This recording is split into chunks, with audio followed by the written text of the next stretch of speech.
YouTube तुमच्यापासून काय अपेक्षा करतो आणि रियूज कंटेंट नाही लागावा यासाठी तुम्हाला काय करायचं आहे, स्वतःचा व्हॉइस ओव्हर तुम्हाला वापरायचा आहे. एंटरटेनमेंट होईल असं काही तुम्ही कंटेंटमध्ये टाकू शकता.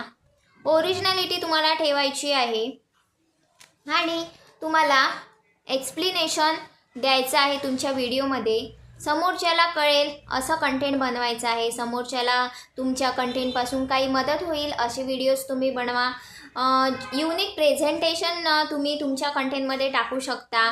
ठीक आहे, या सगळ्या गोष्टी तुम्ही रियूज कंटेंटपासून वाचण्यासाठी करू शकता.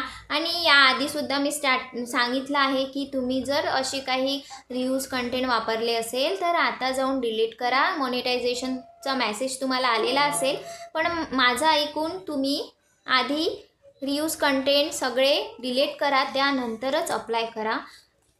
जर तुम्ही असं नाही कराल, रियूज कंटेंटवाला तुमच्या चॅनलमध्ये काही पण असेल तर तुमचं मॉनिटायझेशन रिजेक्ट होऊन जाईल आणि तुम्हाला आणखी जास्त वाट पाहावं लागेल. तर यापासून वाचण्यासाठी या सगळ्या गोष्टीची तुम्हाला काळजी घ्यायची आहे.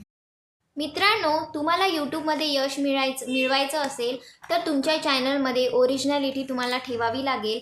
तेव्हाच तुम्हाला मॉनिटायझेशन मिळेल, यूट्यूबमध्ये यश मिळेल. मित्रांनो, आजचा व्हिडिओ तुम्हाला थोडा पण युजफुल वाटला असेल तर व्हिडिओला लाईक करा, चॅनलला सबस्क्राईब करा, ज्याने माझ्या चॅनलची नोटिफिकेशन तुम्हाला सगळ्यात पहिले मिळणार. आणि कमेंटमध्ये मला नक्की कळवा तुम्ही तुमच्या चॅनलमध्ये रियूज कंटेंट वापरले आहे का, आणि वापरले असेल तर आजच डिलीट केले म्हणून मला असं कमेंटमध्ये नक्की कळवा. अशाच युजफुल व्हिडिओसोबत भेटूया नेक्स्ट व्हिडिओमध्ये. धन्यवाद.